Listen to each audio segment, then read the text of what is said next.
Today, I want to just bring a very powerful but simple concept to the table, and it's about data. And in particularly, it's about the weight on the scale and counting calories and all that. No surprise here if you've been following any of my stuff, the way that I teach eating and going about losing fat and staying lean is you gotta track your calories, you gotta track your weight, and you keep this data, and it gives you the insights and allows you to make adjustments. Now, here's the thing: uh, collecting data and reading data and being data driven is people will say these things, but then not really know what they're talking about. And here's what I mean.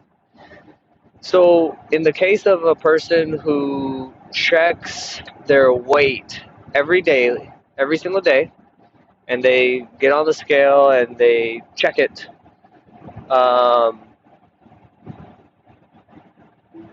then they actually don't write it down and track it so that they can see what's happening, but then they freak out about the number. That's actually very stupid and it's very unhelpful to yourself. And it's not data driven. It's not being data driven. Okay. Um, because a number by itself is has no context. It means nothing. Okay, you got to understand that. And here's how I will tell you it has no context and it means nothing is because let's say a person gets on the scale today and it says 225 pounds, okay? And let's say this person's 5'5". Clearly should not weigh 225 pounds. All right. That number by itself means nothing and should not be paid attention to because what people will tend to do is they'll be like, "Oh my God, like you need to do this, you need to do that, lose weight, blah blah blah. You need to do it this, workouts and change your food like this, blah blah," without having any context. Let's say that person was actually 290 pounds 6 months ago, and they've dropped, 60 pounds, 65 pounds. Now that 225 means something really, really good. Or I don't want to put it in those terms. That's a trend that I want to continue, right? Because good is also, we don't want to look at things as good or bad. We want to look at things like, is this what I prefer? Do I prefer going in the direction that I'm going in the manner that I'm going in it? Um, Now let's take that same 225 and let's say, 3 months ago this person was actually 170, 180, and now they've gained 30, 40 pounds in 4 months, in 6 months. Now that trend doesn't look so favorable. But my point with this is do you see that it doesn't matter what the number by a number by itself does not mean anything. It only matters in the context of trends and directions, and that can't happen um, with one number. So there's never a reason to freak out about fluctuations because fluctuations happen all the time, minute to minute, day to day, hour to hour, right? So now knowing that, here's the next thing. I forget the exact details of this, but the story goes like this, okay? The idea here is the more frequently I look at the data, the lower my percentage of success or sticking through it, right? And continuing doing what I'm doing because I'm exposed to more fluctuations. And just naturally, the more fluctuations I see, the more I'm likely to be emotionally disturbed, right? Because in any given week, if you are accurately tracking data, so weight, you'll have literally like, up, down every single day, right? Very rare that it's in a linear, straight down, lower and lower and lower. It's up, down, up, down, up, down.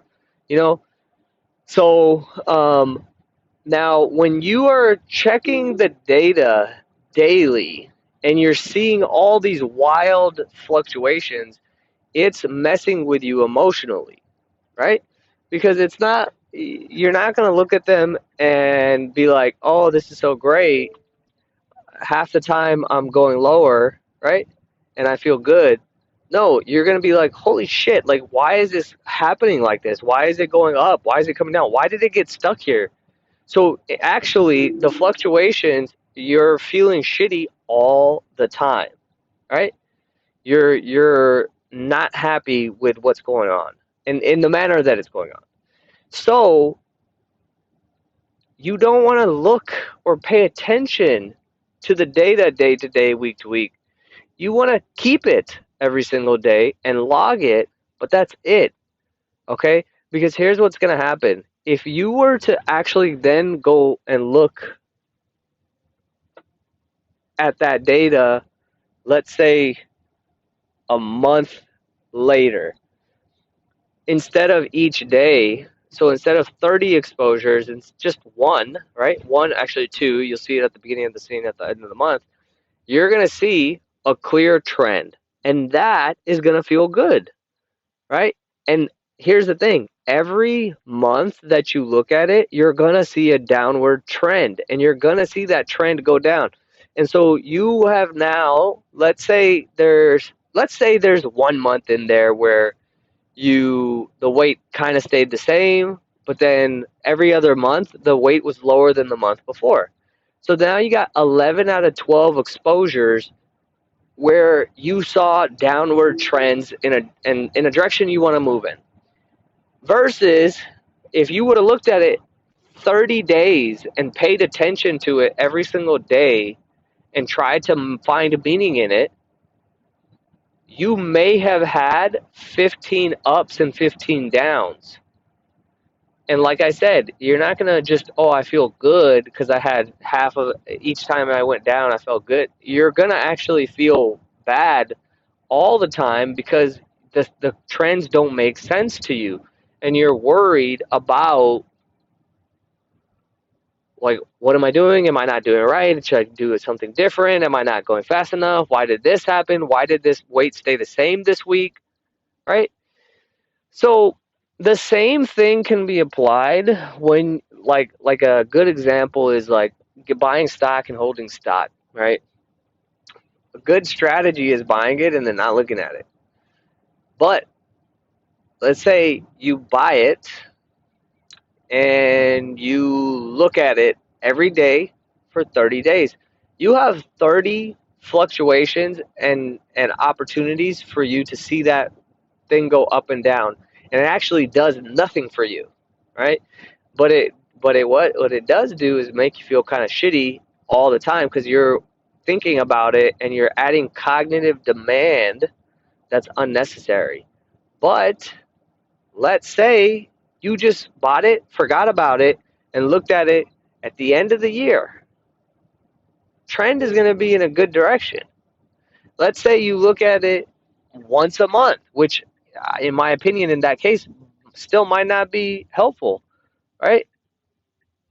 But my point is here, what you need to think about is log and track your data daily, but do not try to make meaning out of it in the short term. Instead, put your focus on tracking and collecting information accurately and precisely, and then uh, forgetting about it and looking at larger trends over time because you're going to have the context and you're going to have the direction that the weights are moving in. And the less frequent exposure you get, the less likely you're going to change the things you're doing because you're going to see why would I change what's working, right? But when people see 15 times the weight went up in a month, that's when they're most likely to be like, maybe I'll try something else. Oh, maybe this doesn't work. Or maybe they might stop for 6 months or 6 years, right? This is literally what happens. So, anyways, we'll stop it there. This is about data and this is about collecting data, but you knowing how to make meaning of it correctly and accurately in a way that's helpful versus what most people do. They think they're data driven, but then they actually don't know how to read data or information, and they look at things in a way that is actually unhelpful and, leads to not finding the success that they could have if they just understood some of these simple uh, concepts and ideas and frameworks, right? So that's that. Give this a like or a share if it was helpful. Um, Let me know what your biggest takeaway is on this.